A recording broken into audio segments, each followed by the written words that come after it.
Hello guys! Assalamualaikum! Alam niyo ba na meron ng bagong update ngayon sa Facebook na pwede na tayong maglagay ng ating email address?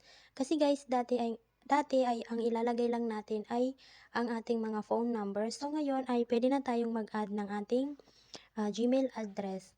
Kasi guys, kapag makakatulong ito kapag nakalimutan natin yung ating mga password sa ating Facebook account. So magagamit natin itong ating Gmail account para doon i-send ni Facebook ang code para malaman natin yung mga nakalimutan natin na password. So kung gusto mong malaman kung paano nga ba magdagdag or maglagay ng Gmail account or Gmail address sa ating Facebook account ay panoorin mo lang ang video na ito. Ang una natin gagawin ay pupunta tayo sa ating Facebook account. Kapag nandito na tayo sa ating Facebook account ay hanapin natin itong settings. I-click lang natin. Dito naman guys ay i-click lang natin itong account center. And then dito naman i-click natin itong personal details. And dito naman guys i-click natin itong contact info.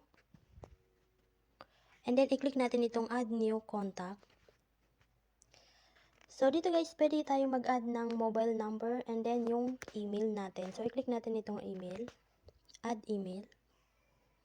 And then dito sa baba guys ay nakalagay yung ating mga account. So i-click natin dito kung ano yung gusto nating, kung saan yung Facebook na gusto nating dagdagan ng ating email.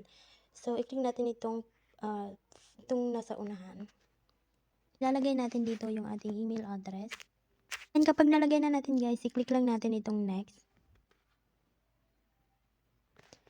And then dito guys, sa inilagay natin na email address natin ay may magsisend doon na code na kailangan natin ilagay dito sa enter confirmation code.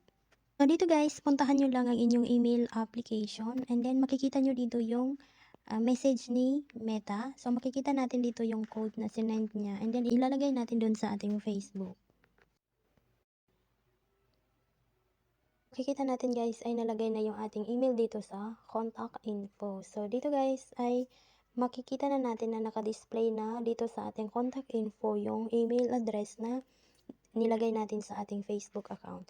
So ganun ang kadali guys, sana may natutunan kayo sa video na ito.